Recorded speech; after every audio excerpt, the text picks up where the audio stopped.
Hello, my name is Vera Durao. I am from CEIFA Ambiente in Portugal, and we developed two case studies for Vera project within the construction sector between 2012 and 2013.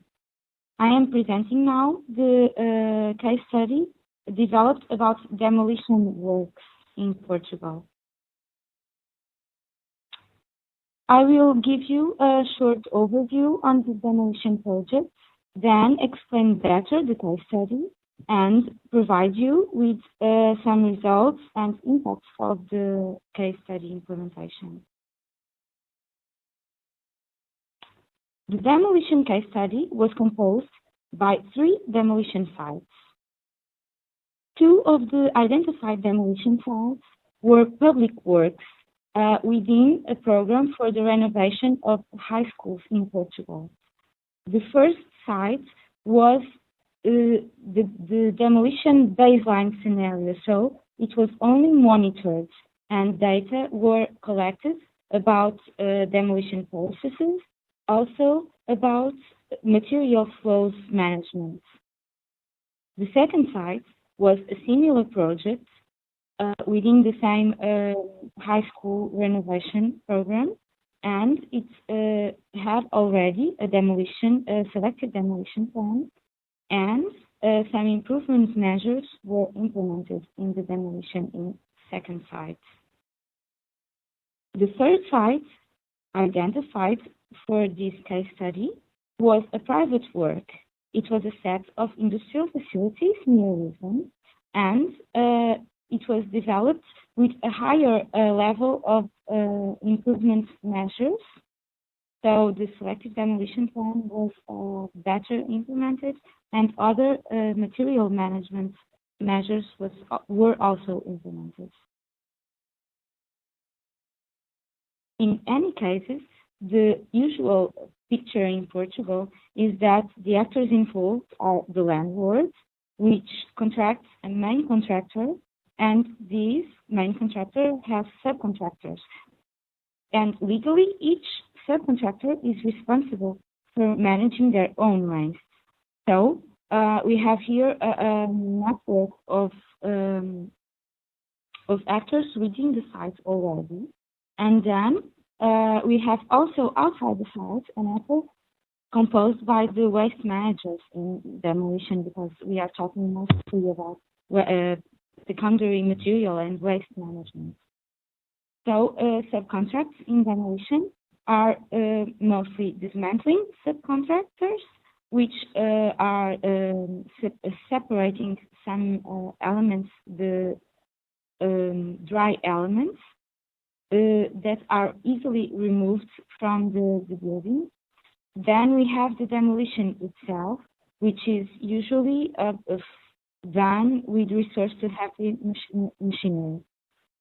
Within the dismantling, we have also the removal of hazardous materials such as asbestos or others that are identified previously and shall be taken out with special care.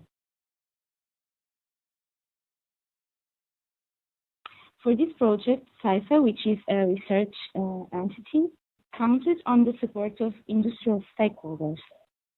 Edifer Construções in sites 1 and 2, and Ambiente for site 3. Main activities for these companies are engineering and construction and demolition, respectively.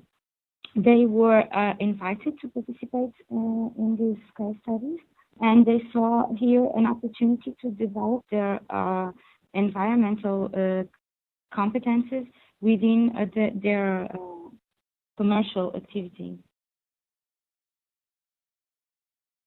So, general approach for the implementation of the case study was the establishment of a baseline scenario, in this case with the first demolition site, and this was made with the observation of the status quo of demolition work. So what is the methodology of the demolition, the equipment used, and so on, and also the inventory of the building to be demolished. So the overview of the materials expected from the building inert material, wood, glass, metals, and so on.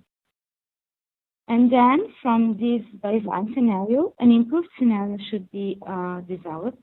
And this was developed by planning selective demolition, so a demolition that would allow a good separation of the material arising and identification of actions to promote the industrial networking. So a better selection of the materials would generate better quality materials, and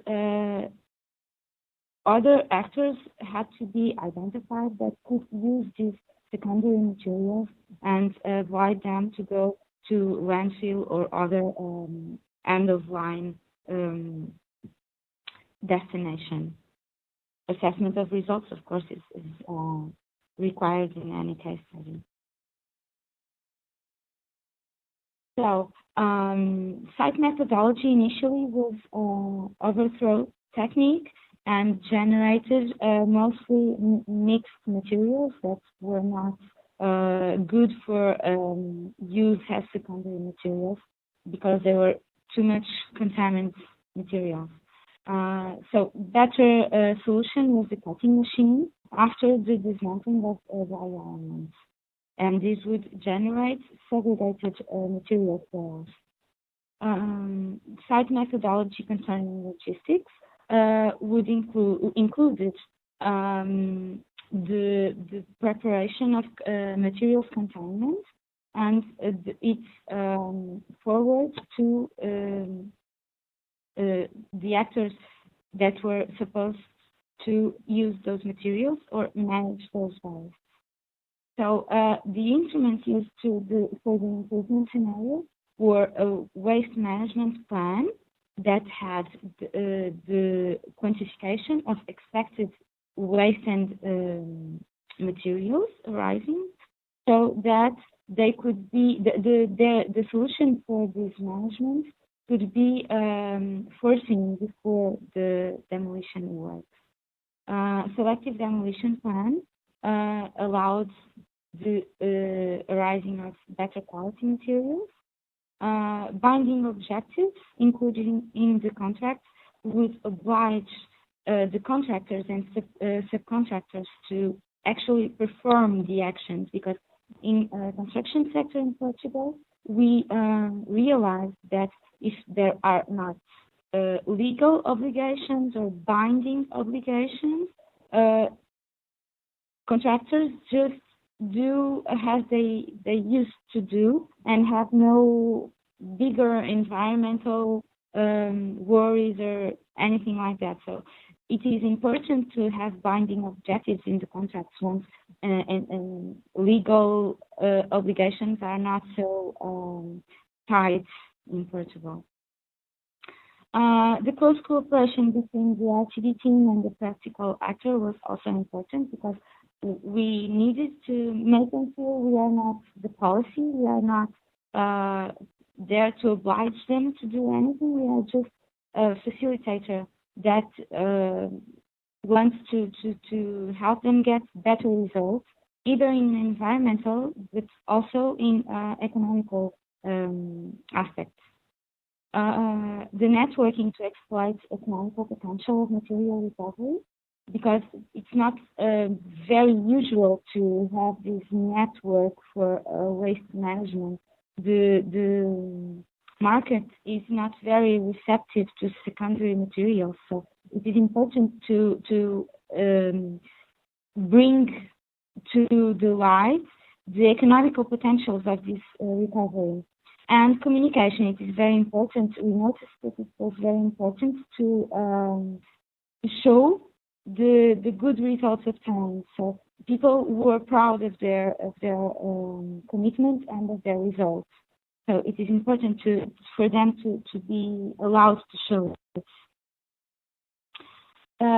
Demolition is usually an activity that uses very few raw materials. So we have water, electricity, and not much more than that. But it generates large amounts of waste or secondary materials. And there is a huge variety of material streams. So there is also a very big possibility to recover them, most of them. So we have glass, metals, inerts with a very good recovery rate in theory. Also wood, although wood is often contaminated, but it is possible to get very good recovery results in this material pool also. When it comes to hazardous materials such as asbestos or others, well, there are legal obligations, so there is no recycling possible in most of cases. They need to be eliminated or treated as legally established. Well, the objective was to change from a linear flow to a circular one, and it was achieved in the demolition case studies, mostly for the inert material. So the inert material was recycled on site in all the sites, the demolition sites, and it was used on site or in the proximities. So we have here the closing of the most significant material loop in demolition works. In what concerns other materials, we had the forwarding of the materials for recycles, and they were recycled and forwarded to other industries. So construction industry, automotive, paper industry, packaging, furniture, textiles, or other industries are the objective of the recycling companies for putting the secondary materials after recycle. So this case study shown that industrial networking has significant impacts both in environmental, economical, and social aspects. There is within the environmental impact, we have the closing of material loops. So we are avoiding the exploitation of new resources by using the ones that are already in the atmosphere. So we are also avoiding the disposal of material, of waste material. We verified that on-site reuse is possible, and it's very significant when we are talking about huge amounts of material as inert material in a building.